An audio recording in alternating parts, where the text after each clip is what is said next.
अब तो कोई नया अभियान चलाया जाए। अब तो कोई नया अभियान चलाया जाए। इंसान को पहले इंसान बनाया जाए।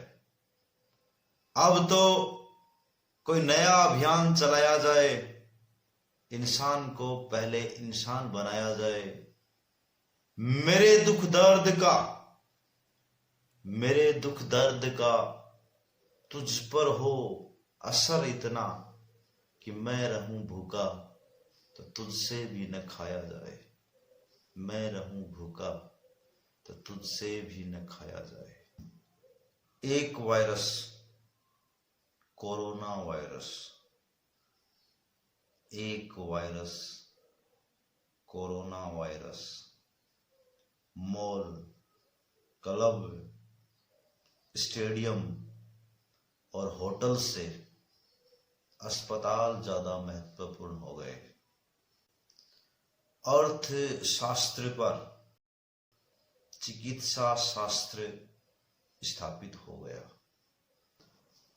मिसाइल और टैंक के महत्व को, मिसाइल और टैंक के महत्व को सुई और थर्मामीटर ने रसातल में पहुंचा दिया और कमाने के चक्कर में अपनों से दूर गया हुआ आदमी उन्हें अपनों के पास लौट आया।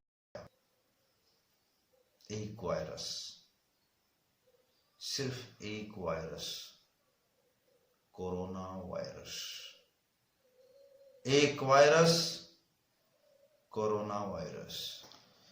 दूसरी तरफ हम आज भी तेरी मेरी के चक्कर में उलझे हुए हैं। पार्टी, जाति, विचारधारा और धर्म से ऊपर उठ ही नहीं पा रहे हैं। क्या प्रकृति ये सोचकर हमें बख्श देगी कि तुम फलां पार्टी का है या फिर तुम फलां विचारधारा का है? प्रकृति भेद नहीं करती। फिर हम क्यों तेरी मेरी से आगे नहीं बढ़ पा रहे? क्या कारण है? हाँ, पार्टी और विचारधारा का भी अपना एक महत्व है।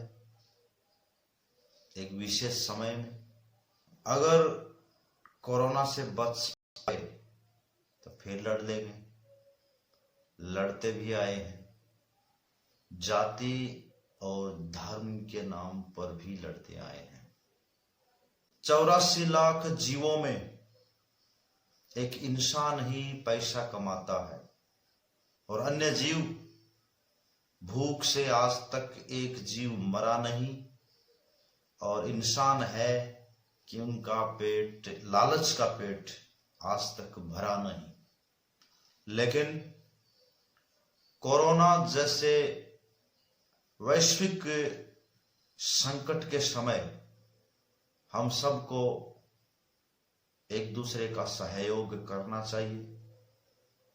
व्यक्तिगत लाभ हानि को दरकिनार करते हुए हमें एक दूसरे का सहयोग करना चाहिए। किसी भी गरीब का सहयोग करते समय कभी यह न सोचें कि यह सहयोग मैं कर रहा हूं, क्योंकि ये प्रकृति का चक्र है। हम केवल निमित्त हैं भगवान के। हम केवल माध्यम हैं भगवान के। हमारी इतनी औकात नहीं है कि हम किसी का सहयोग कर सके। इसलिए किसी भी गरीब का अगर सहयोग करें तो ये सोचकर करें कि मैं केवल भगवान का माध्यम हूं। सहयोग करते समय यदि आपको अपने आप पर अभिमान हो जाए, गर्व हो जाए, तो आप एक चक्कर शमशान का जरूर लगाएं। शमशान घाट पर जाकर जरूर आएं। वहां पर अपने से बेहतर लोग राख बन के पड़े हुए हैं। मेरे कहने का तात्पर्य, किसी भी स्थिति में अपने आप को सामान्य बनाए रखना है। अभिमान अपने नजदीक नहीं खटकने देना है। एक प्रेरक प्रसंग मैं आपको इस संबंध में सुनाने जा रहा हूं। एक बार एक समुद्र के किनारे पर एक नारियल का वृक्ष था, बहुत ही ऊंचा, बहुत ही भव्य और बहुत ही विशाल। उसी नारियल की जड़ों में कुछ पत्थर के टुकड़े पड़े हुए थे, कुछ छोटे कुछ बड़े। नारियल ने अपने खुद की ऊंचाई को देखा और पत्थर के उन टुकड़ों को देखा, और नारियल को अपनी ऊंचाई का अभिमान हो गया। नारियल का एक कच्चा फल उन पत्थर के टुकड़ों से बोला कि मैं कितना शक्तिशाली, समर्थवान और ऊंचा हूं, और तुम कितने कमजोर, समर्थहीन और जमीन के तहे से मिले हुए हो। कितना अंतर है तुम्हारे और मेरे जीवन में। पत्थर बोला कि मित्र, ये प्रकृति का दस्तूर है। कभी दुख है, कभी सुख है, कभी दिन है तो कभी रात है, कभी गर्मी है तो कभी सर्दी है, और कभी गरीबी का रोना है तो कभी कोरोना है। इसलिए न तो हमें संपन्नता में घमंड करना चाहिए और न ही विपत्ति में ज्यादा शौक करना चाहिए। नारियल बोला कि नहीं, ये सब तुम्हारे जैसे लोगों की बनाई हुई बातें हैं। सच तो ये है कि तुम गुलाम हो, प्रतंत्र हो, अधीन हो पानी के। पानी का एक झोंका आता है और तुम्हें इधर से उधर पटक देता है, और पानी का दूसरा झोंका आता है, तुम्हें उठाकर उधर से इधर पटक देता है। क्या जीवन है तुम्हारा? मुझे देखो, पानी का झोंका बेशक मेरे पैरों को तो छू सकता है, लेकिन मेरे चेहरे तक नहीं पहुंच सकता। पत्थर बोला कि मित्र, ये दबदबा, ये दौलत, ये नशा, ये शोहरत और ये ऊंचाई, ये हुकूमत सब किराएदार हैं। और आप जानते हैं कि किराएदार एक जगह पर ज्यादा दिन तक नहीं टिकते, वो घर बदलते रहते हैं। जो ऊंचाई तुम्हें नसीब है, हो सकता है कि आने वाले समय में वो ऊंचाई मुझे मिल जाए। इसलिए घमंड मत करो, क्योंकि खुदा ने न जाने तुम्हारे और मेरे जैसे कितनों को मिट्टी से बनाकर मिट्टी में ही मिला दिया। नारियल ने कहा कि नहीं, मैं ऊंचा हूं और हमेशा ऊंचा ही रहूंगा। दोस्तों, समय बदलते देर नहीं लगती, और समय कब बदला ये हमें पता भी नहीं चलता। कुछ समय पश्चात वहां पे एक मूर्तिकार आया और उन पत्थर के टुकड़ों से एक सुंदर मूर्ति का निर्माण कर दिया। भगवान श्री कृष्ण की मूर्ति, नन्हे बाल गोपाल की मूर्ति, और स्थापित कर दी गई एक मंदिर में। और उधर जो नारियल का एक जो कच्चा फल बढ़ चढ़ के बोल रहा था, वो भी पक कर तैयार हो गया, और मजबूरन उसे आना पड़ा बाजार में बिकने के लिए। और केवल 10 रुपए में।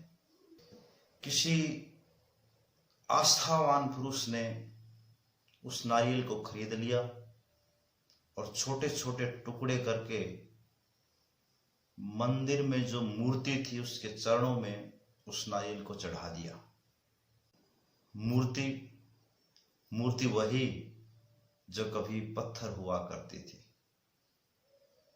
तो मूर्ति बने हुए पत्थर ने चिटकी बने हुए उस नारियल से कहा, मित्र, क्या तुम मुझे पहचानते हो?